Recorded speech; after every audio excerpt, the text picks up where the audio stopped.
Je ressentais un fort bourdonnement dans les oreilles. Devant moi se présentait une sorte de tunnel sombre dans lequel je me suis senti aspiré, que j'ai traversé rapidement, attiré par une lumière que je voyais tout au bout. Tout à coup, j'ai senti une petite secousse et mon esprit s'est littéralement séparé de mon corps physique.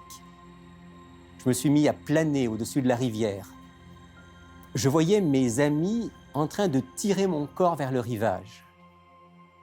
C'est alors que, du côté de la lumière, un groupe de belles personnes est apparu et m'a accueilli avec un amour infini. Ils m'ont fait signe de les suivre et j'ai pu contempler un paysage d'une beauté absolument indescriptible.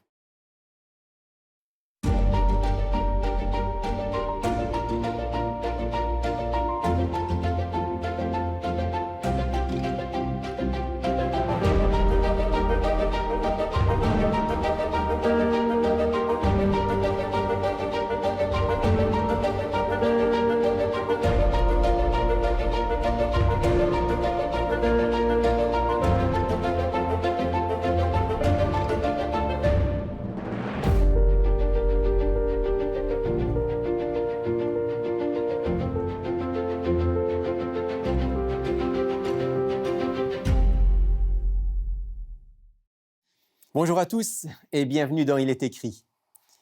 L'expérience que je viens de relater en introduction n'est qu'un exemple parmi des milliers de témoignages qui se ressemblent plus ou moins, avec des variantes, et qui émanent le plus souvent d'hommes et de femmes qui ont vécu un arrêt respiratoire ou un arrêt cardiaque, qui ont frôlé la mort. Ils racontent avoir fait une sorte de voyage en dehors de leur corps.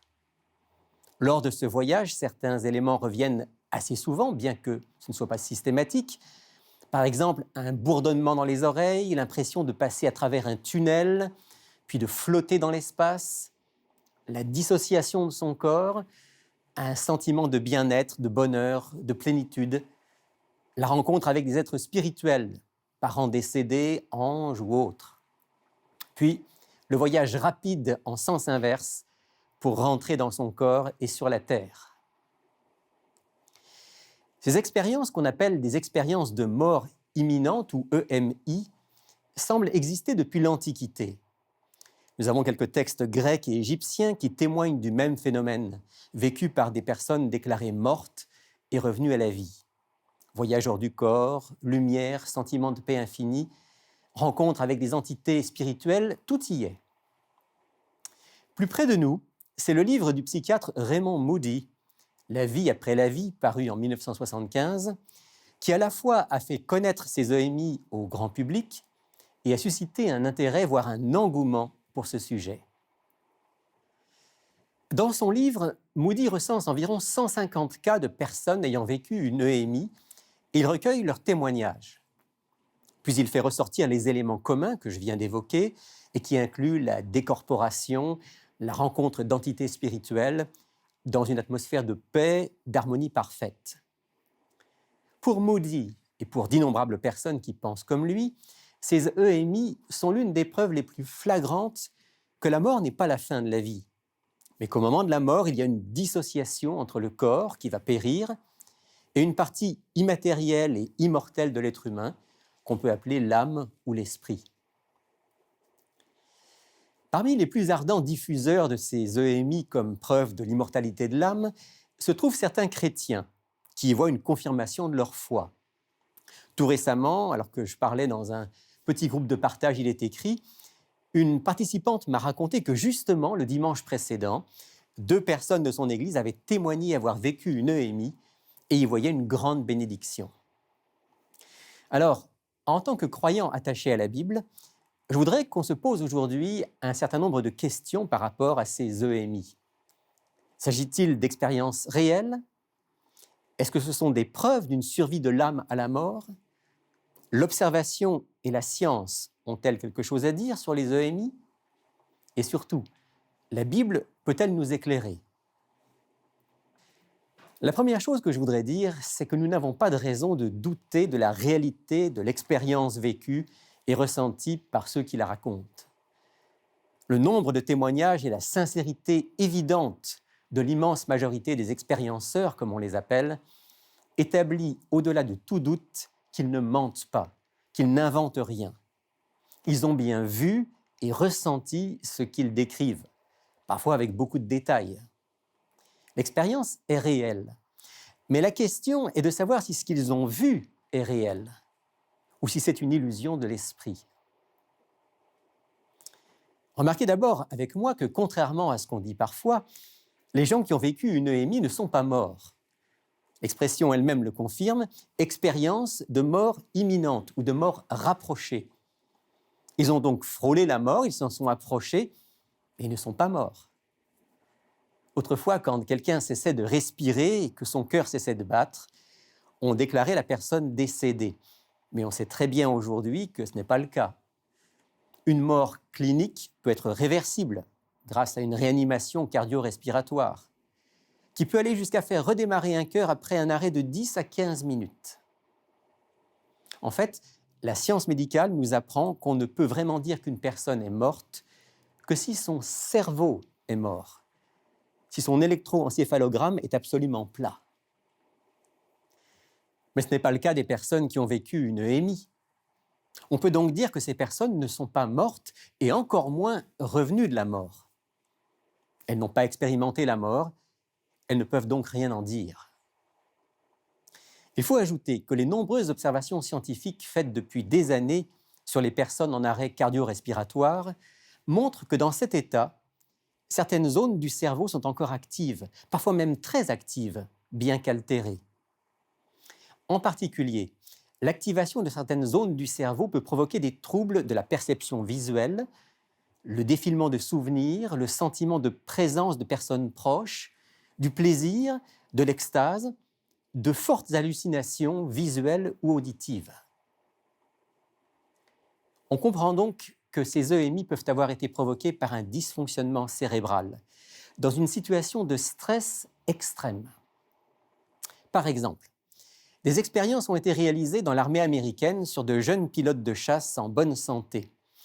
Pour tester leur capacité physique, on les a placés dans une centrifugeuse et soumis à des charges gravitationnelles extrêmes, qui les ont amenés à perdre connaissance en état d'hypoxie cérébrale forcée, comme on dit.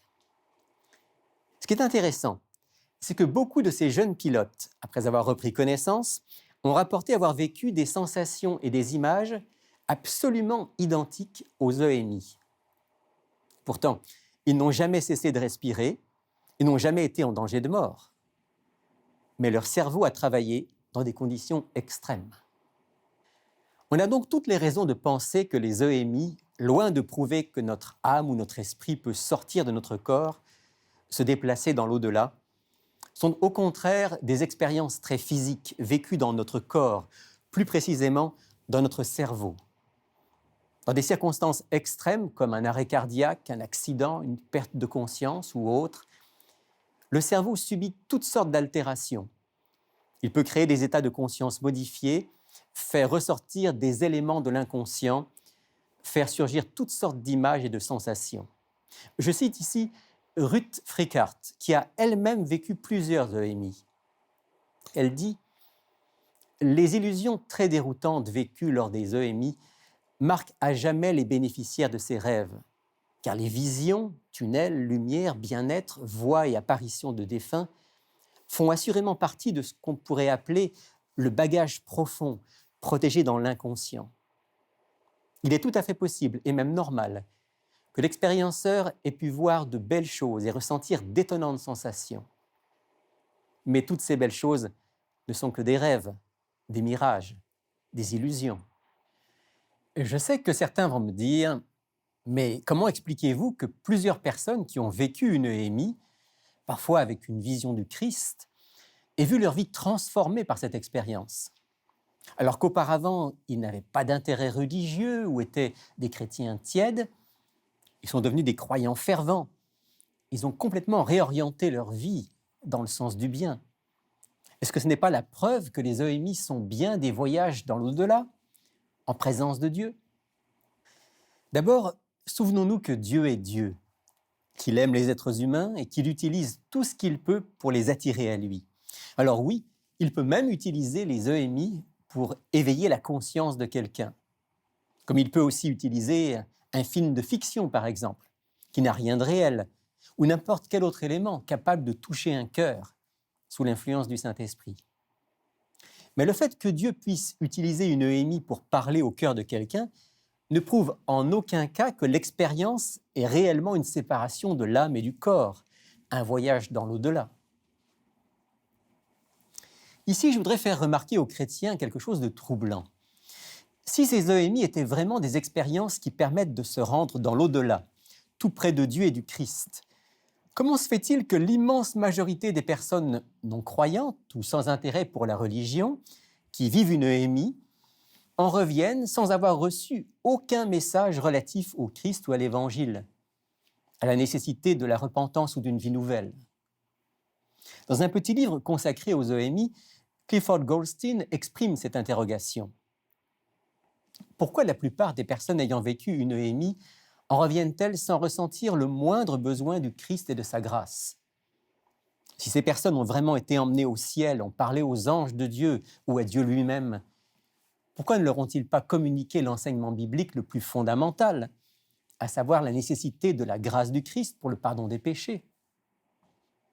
Ce qu'elles disent avoir entendu dans l'au-delà s'apparente généralement plutôt au dogme du New Age, à un sentiment de paix, une grande lumière, un être lumineux qui les accueille et les rassure, puis les événements de leur vie défilent devant leurs yeux, sans aucun jugement, juste de l'acceptation pour chacune de leurs actions.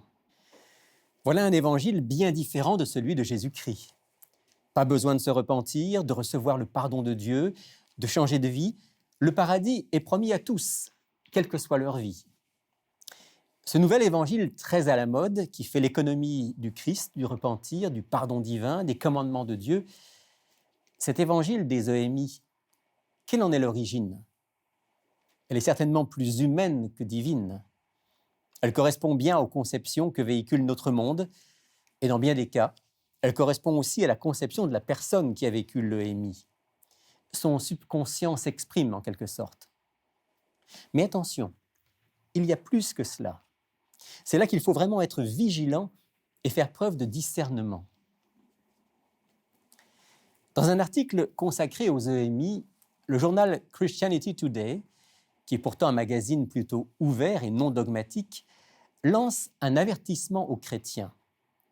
Dans plusieurs de ces aspects et des témoignages rapportés, le phénomène des Noémies est conforme au sujet de prédilection du New Age. Les notions transmises aux personnes qui vivent une Noémie leur font rarement comprendre qu'elles ont besoin du Christ.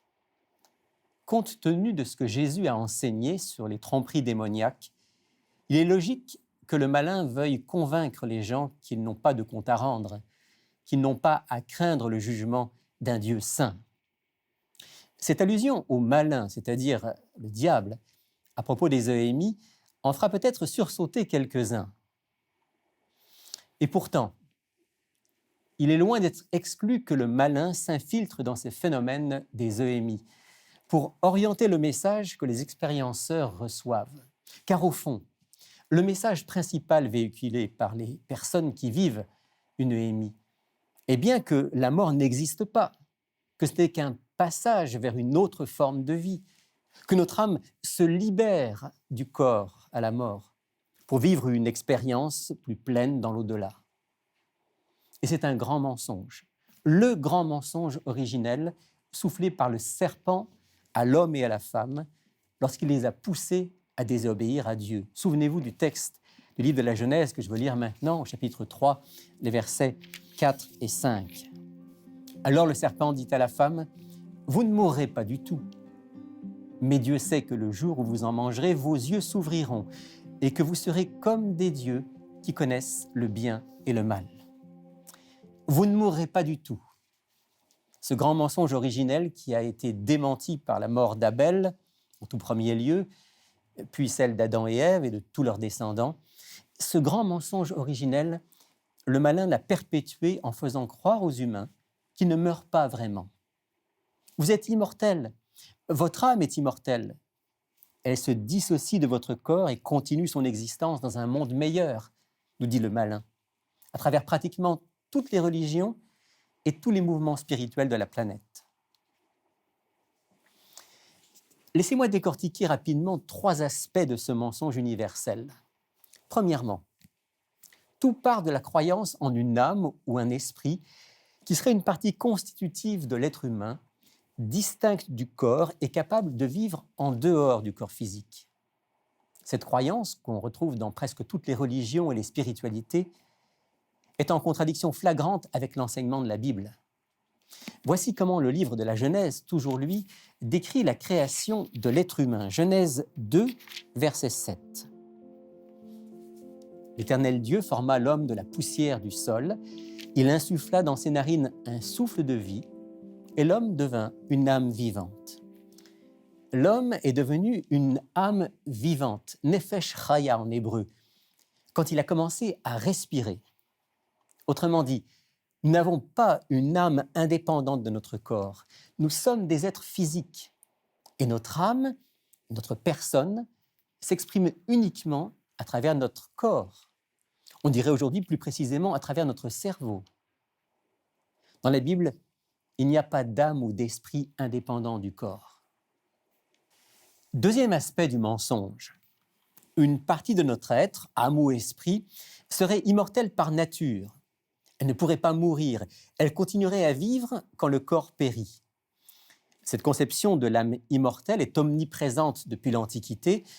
Elle a été popularisée par le grand philosophe grec Platon. Puis elle est passée dans le judaïsme, dans le christianisme et même dans l'islam. Mais elle est entièrement anti-biblique. D'après la Bible, seul Dieu est immortel.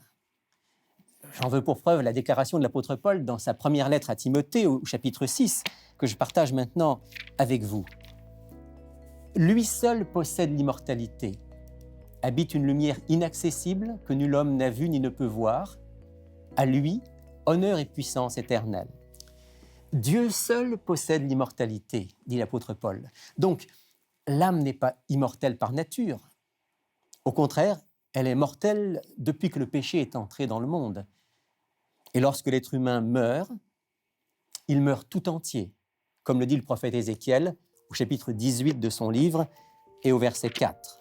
« Voici, toutes les âmes sont à moi, l'âme du Fils comme l'âme du Père. L'une et l'autre sont à moi. L'âme qui pêche, c'est celle qui mourra. » Le mot « âme » désigne ici la personne tout entière dans son corps qui meurt à cause du péché qui nous atteint tous. Et lorsque l'âme meurt, il n'y a rien qui survit, sauf dans la mémoire de Dieu. Mais il n'y a aucune vie consciente immédiatement après la mort. Le livre de l'Ecclésiaste au chapitre 9 est absolument clair et formel. Je lis avec vous Ecclésiaste chapitre 9, verset 10. « Tout ce que ta main trouve à faire avec ta force, fais-le. Car il n'y a ni activité, ni raison, ni science, ni sagesse dans le séjour des morts où tu vas. » Troisième et dernier aspect de ce mensonge, l'objet de notre espérance. Dans l'évangile des Euhémies, si je peux l'appeler ainsi, notre espoir finalement, c'est la mort et la libération de notre âme qui va au paradis. Or, dans la Bible, la mort est au contraire une ennemie qui doit être vaincue. Elle le sera au jour de la résurrection finale, au retour du Christ, qui est notre véritable espérance. Tout converge dans la Bible vers ce grand moment du retour du Christ. Je lis avec vous dans la première lettre aux Corinthiens au chapitre 15, cette déclaration de l'apôtre Paul, Corinthiens 15, verset 26. « Le dernier ennemi qui sera détruit, c'est la mort. Car la trompette sonnera et les morts ressusciteront incorruptibles, et nous serons changés. Il faut en effet que ce corps corruptible revête l'incorruptibilité et que ce corps mortel revête l'immortalité. Alors s'accomplira la parole qui est écrite, la mort a été engloutie dans la victoire. » Que dire pour conclure ? Les Euhémies sont sans aucun doute des productions du cerveau dans des circonstances extrêmes. N'importe qui peut un jour ou l'autre vivre cette expérience. Mais les statistiques disent que seulement 3 à 5% des personnes qui ont un arrêt cardio-respiratoire rapportent une Euhémie. Lors de cette expérience, le cerveau produit des images, des sons, des sensations Des impressions extraordinaires, presque indescriptibles, qui visent sans doute à adoucir la douleur du moment. Ce ne sont que des rêves, mais ils laissent une marque durable chez ceux qui les vivent. S'ils amènent le survivant à faire des prises de conscience profondes, à mieux vivre sa vie, à se rapprocher de Dieu pour se préparer à la vie éternelle, alors c'est une expérience féconde. Mais il faut aussi être conscient que les EMI sont souvent récupérés, utilisés, infiltrés, même influencés par celui que la Bible appelle le malin, l'ennemi de Dieu, pour entraîner ceux qui vivent cette expérience vers de fausses pistes. D'un côté, ils persuadent la plupart que leur âme est immortelle, que la mort n'est qu'un passage et qu'ils n'ont besoin ni de Dieu, ni du Christ, ni de personne pour accéder au paradis. De l'autre côté, il convainc aussi des chrétiens de cette pensée non biblique selon laquelle l'âme est immortelle et accueillie par le Christ immédiatement après la mort.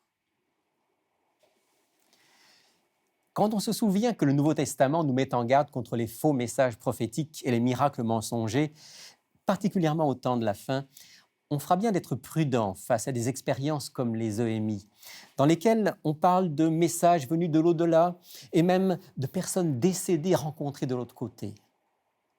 Comme toujours, notre seule sauvegarde est de nous appuyer fermement sur le message de la Bible, sur un solide « il est écrit ». Car, écrit l'apôtre Paul, même si un ange du ciel vous annonce un évangile différent de celui que nous vous avons annoncé, qu'il soit anathème. Notre espérance solide n'est pas dans la mort, mais dans la résurrection, comme l'exprime clairement la Bible, par exemple dans ce texte de l'apôtre Paul, 1 Thessaloniciens 4, versets 16 et 17. « Car le Seigneur lui-même a un signal donné, à la voix d'un archange, au son de la trompette de Dieu, descendra du ciel. Et les morts en Christ ressusciteront en premier lieu. Ensuite, nous les vivants qui serons restés, nous serons enlevés ensemble avec eux dans les nuées, à la rencontre du Seigneur dans les airs. Et ainsi, nous serons toujours avec le Seigneur. »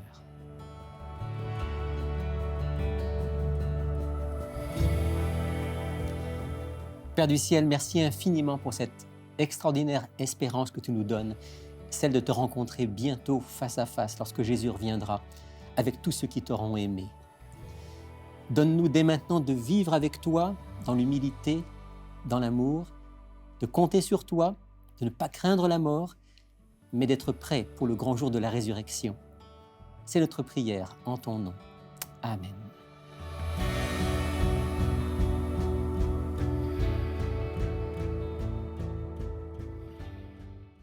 Vous voulez en savoir davantage sur les expériences de mort imminente? Eh bien, il est écrit à ce qu'il vous faut. Et c'est France qui nous présente aujourd'hui notre offre de la semaine. Bonjour France. Bonjour Rémi. Et bonjour Alberto. Bonjour Rémi. Bonjour Alberto. Alors, ce livre que tu as entre les mains, c'est un livre important pour nous. Très important et nous sommes heureux de le présenter pour nos auditeurs parce qu'il est écrit à contribuer à la traduction afin de pouvoir l'offrir quand même à nos auditeurs francophones. L'original était en anglais. Oui, voilà, il est en anglais. On l'a fait traduire en français. Alors, le titre est « Dans la vallée de l'ombre », donc ça nous ramène un petit peu au psaume 23. Alors, c'est un ouvrage très complet, c'est un collectif. Il y a 6 auteurs en tout, dont au tout début, un beau témoignage, je dirais même fascinant, d'une personne qui a vécu l'expérience de mort imminente 2 fois, donc 2 comas profonds. Alors, on lit ce témoignage et il y a aussi des spécialistes qui apportent leur expertise, leurs commentaires, dont un urgentologue, une personne qui est spécialiste dans l'étude du cerveau, donc la neuroscience, un philosophe, nous avons aussi la théologie et l'étude biblique. Donc, c'est vraiment très, très complet. C'est une série d'articles assez courts, mais qui ciblent, voilà, on va dire, un aspect, un angle par rapport à l'EMI. Oui, puis je trouve que c'est une étude vraiment rationnelle, scientifique, qui nous ramène, moi je dis, comme les 2 pieds sur terre, parce que en 2022, comme nous sommes rendus aujourd'hui, la science s'est développée, donc on connaît des choses qu'on ne connaissait pas autrefois. Puis en même temps, il y a tout l'aspect biblique. Voilà, exactement, une étude à la fin. Alors pour 10 $, une centaine de pages, ça se lit très bien. On encourage les gens à se le procurer. Dans la vallée de l'ombre. Voilà. Merci France. Ça fait plaisir. Alberto, je me tourne vers toi. Si tu es là, c'est qu'il y a une question d'auditeur ou d'auditrice? Oui, c'est Sandrine qui nous a écrit sur la web. Elle a posé une très bonne question. Un jour, j'ai demandé à un pasteur si les anciens pouvaient prier pour ma maman. Il lui a posé les mains comme cela est indiqué dans la Bible, mais le pasteur a refusé car elle n'était pas baptisée, alors qu'elle fréquentait l'Église depuis un certain temps. Je n'ai jamais compris pourquoi doit-on être baptisé pour l'imposition des mains? Ouais. Bonne question de Sandrine. Alors, Alberto, toi qui es un jeune pasteur, quelqu'un vient te voir pour demander une prière avec imposition des mains parce qu'il ou elle est malade. Il ou elle n'est pas baptisé. Qu'est-ce que tu fais? Oui, je peux me référer à la Bible qui en parle justement d'une caractéristique qui est nécessaire, qui est importante à avoir afin d'imposer les mains. Puis c'est Jacques, on peut lire dans Jacques chapitre 5. Oui, alors le fameux texte qui parle de la prière pour les malades dans l'épître de Jacques chapitre 5. Oui, on va lire peut-être 2 versets ensemble. Oui, versets 14 et 15. Oui, oui. Quelqu'un parmi vous est-il malade, qu'il appelle les anciens de l'Église et que ceux-ci prient pour lui en loignant d'huile au nom du Seigneur. Donc, c'est soit l'imposition des mains, soit l'onction d'huile. La prière de la foi sauvera le malade et le Seigneur le relèvera. S'il a commis des péchés, il lui sera pardonné. Oui. Il n'est pas question de baptême ici. Non, c'est ça. L'élément qui est important est la foi. Donc, de la part du malade, puis de la personne qui prie aussi pour le malade. Donc, on ne parle pas de baptême ou autre chose. On parle simplement de croire, d'avoir la foi en Dieu. Donc, sur la base de ce texte, puis de plusieurs autres, je pense par exemple aux apôtres que Jésus a envoyés, il leur a dit « Allez, guérissez les malades Ouais, voilà. ». Il ne leur a pas dit « Guérissez ceux qui sont déjà baptisés ». Moi, personnellement, je trouve ça un petit peu triste parce que la personne est malade. C'est quand même quelque chose de se faire dire non. C'est comme fermer l'espérance à la personne. Ouais. Si on a la foi... On ne va pas juger le pasteur en question parce qu'on ne connaît pas tous les détails. Hein? La dame doit l'avoir vécu quand même d'une façon particulière. Oui. Ouais. Donc, quelqu'un qui sincèrement fait appel à Dieu et donc aux représentants de l'Église pour la prière, eh bien, cette personne-là devrait pouvoir savoir qu'on va effectivement prier pour elle. Puis c'est un acte qui est non seulement un acte où on demande la guérison physique, mais aussi une restauration spirituelle. Absolument. Merci à Sandrine pour la question. Merci à toi, Alberto, pour la réponse. Et puis, si vous voulez obtenir votre exemplaire de notre offre de la semaine, ce petit livre, Dans la vallée de l'ombre, voici comment l'obtenir. Pour effectuer votre commande, écrivez-nous à Il est écrit, casier postal 99, succursale Rosemont, Montréal, Québec, H1X3B6. Vous pouvez également passer votre commande sur le web à ilestécrit.tv ou par téléphone au 514-729-3515 dans la région de Montréal et sans frais au 1-866-729-3515 pour l'extérieur de Montréal. J'attends avec intérêt vos réactions à l'émission d'aujourd'hui. Vous savez que vous pouvez nous joindre via notre site web, notre page Facebook ou encore notre chaîne YouTube. On se retrouve la semaine prochaine pour un tout autre sujet. Mais d'ici là, souvenez-vous, il est écrit « L'homme ne vivra pas de pain seulement, mais de toute parole qui sort de la bouche de Dieu. »